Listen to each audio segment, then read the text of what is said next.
একটি ভিডিও দেখলাম মিনা ফারা, আমেরিকা প্রবাসী জনৈক ভদ্রমহিলা।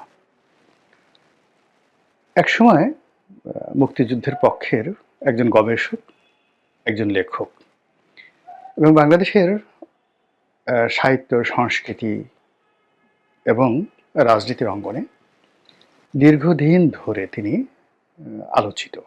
এখন বয়স হয়ে গেছে, সম্ভবত রোগাক্রান্ত বটে। কাজেই আগের মতো তাকে ওভাবে ভোকাল দেখা যায় না।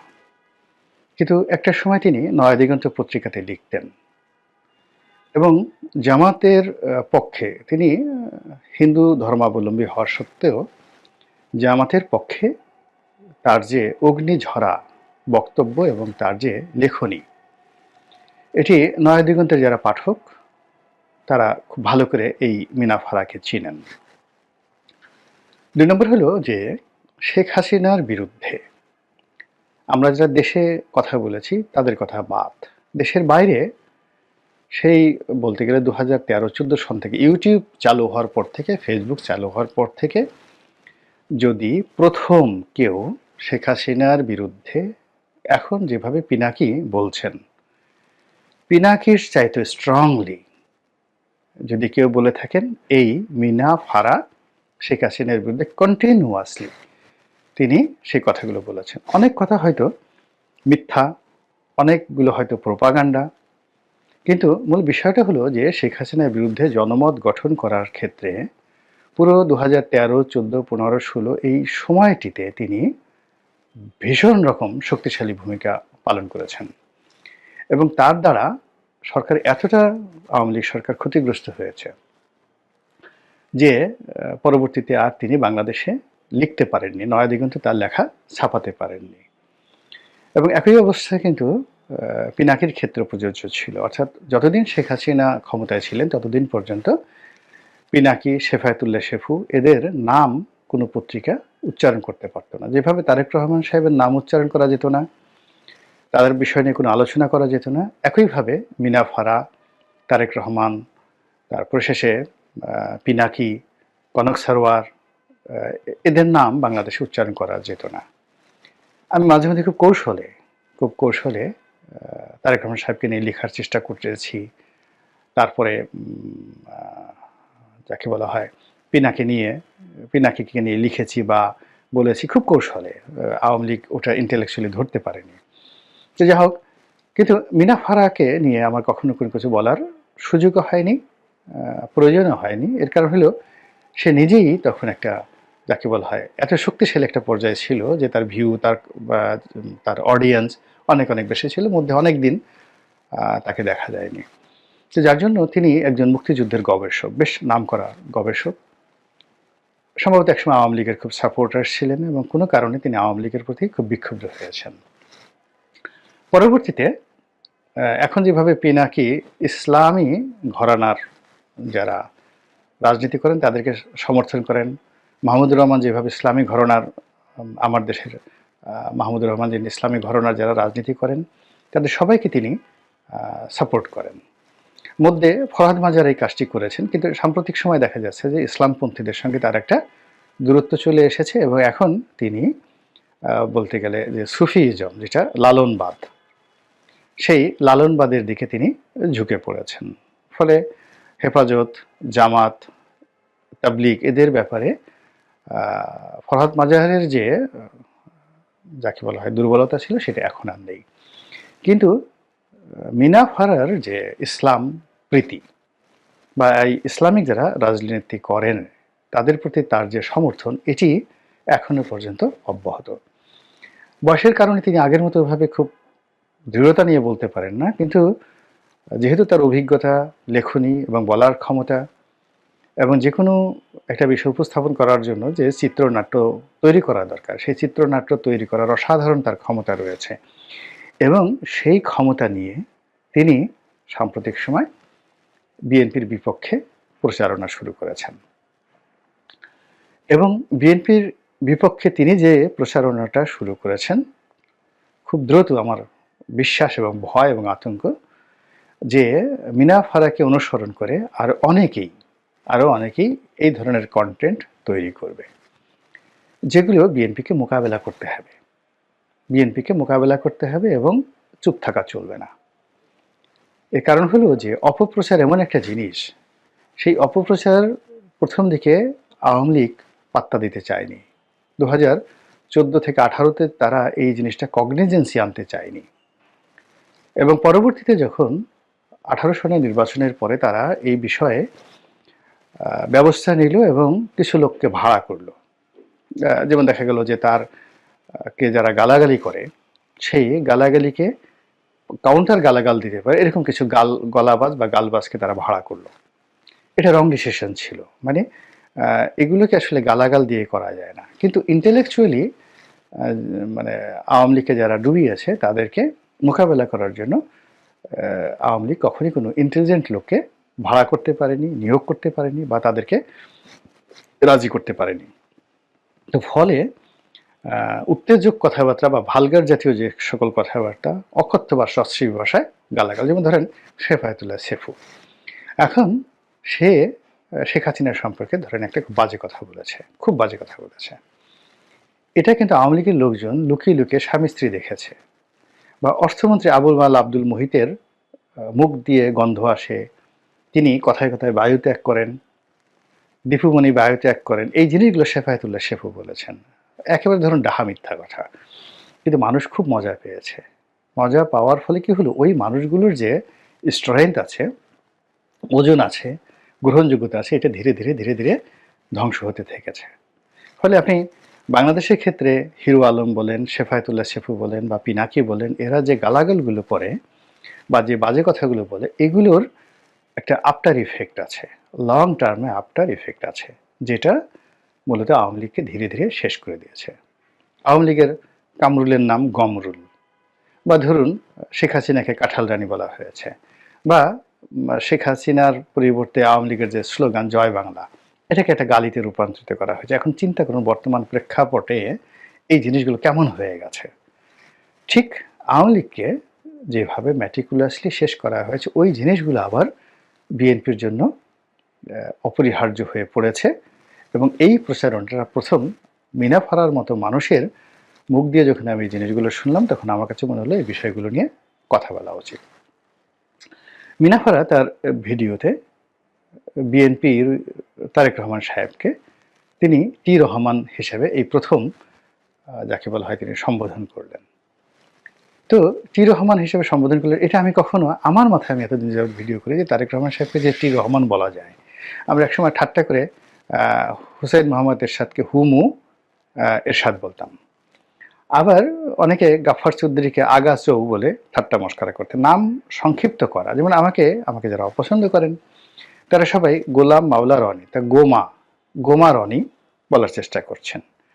তো এটা যাই হোক না কেন, আমাকে এই জিনিসগুলো, অর্থাৎ গোমা রনি থেকে মানে সেটা শুরু হয়েছে 2009 সনে।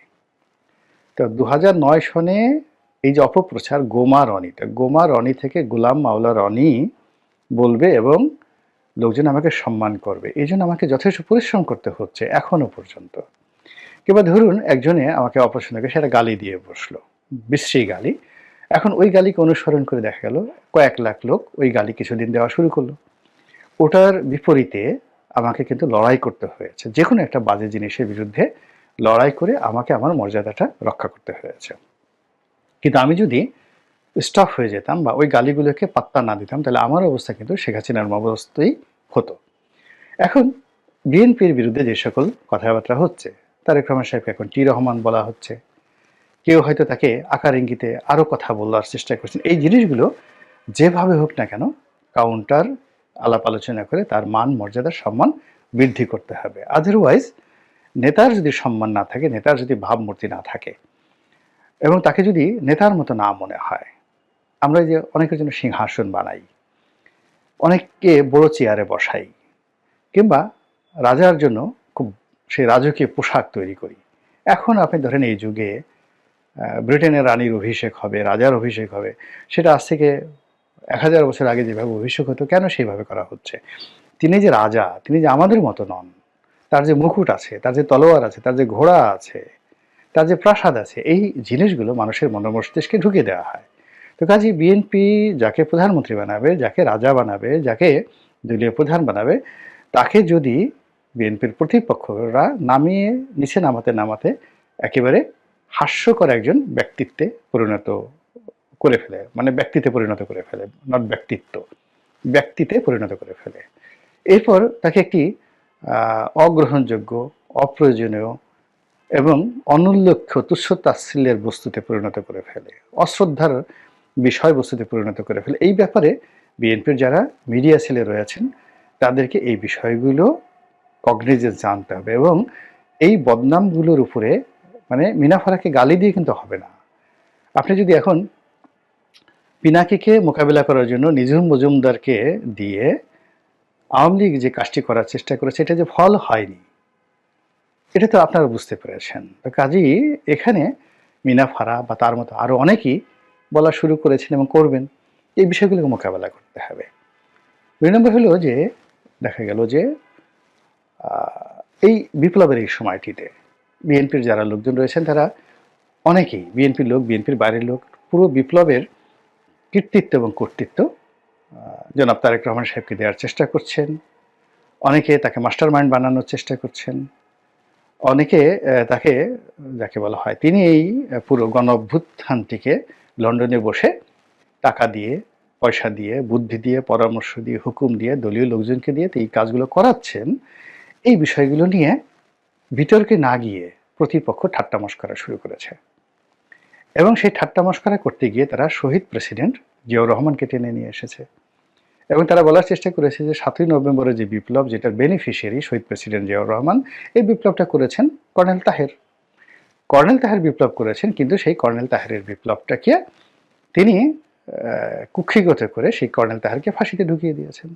এখন এরা প্রচার করছেন যে বিএনপি তো সেই অতীতে এই কাজগুলো করেছেন, কাজে এখন এই বিপ্লবটিকে, বর্তমান ২০২৪ সনের বিপ্লবটিকে তারা কুক্ষিগত করে এই বিপ্লবের মাস্টার মাইন্ড হয়ে তারা দেখা গেল ক্ষমতায় যাবে, গিয়ে এই বিপ্লবের যারা লোকজন আছে তাদের সবাইকে ফাঁসিতে ছুড়িয়ে দিবে।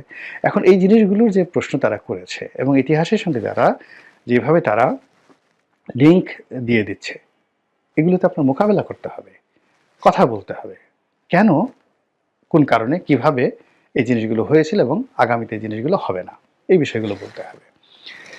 তারপর সেই আগের সেই জমানা দেখালে এখন বিএনপি নামধারী, তারপরে বিএনপির নাম করে অনেক ইরেগুলারিটিস হচ্ছে, চাঁদাবাজি হচ্ছে, এতে সত্য কথা।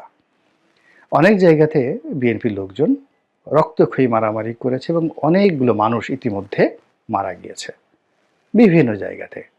বিএনপি চেষ্টা করেছে সামাল দেওয়ার জন্য, কিন্তু আসলে পারেনি। এর কারণ হলো পুলিশ কাজ করছে না, আইনশৃঙ্খলা কাজ করছে না, মাঠে ইমব্যালেন্সড অবস্থা, এবং এটা ক্রমশ বাড়ছে।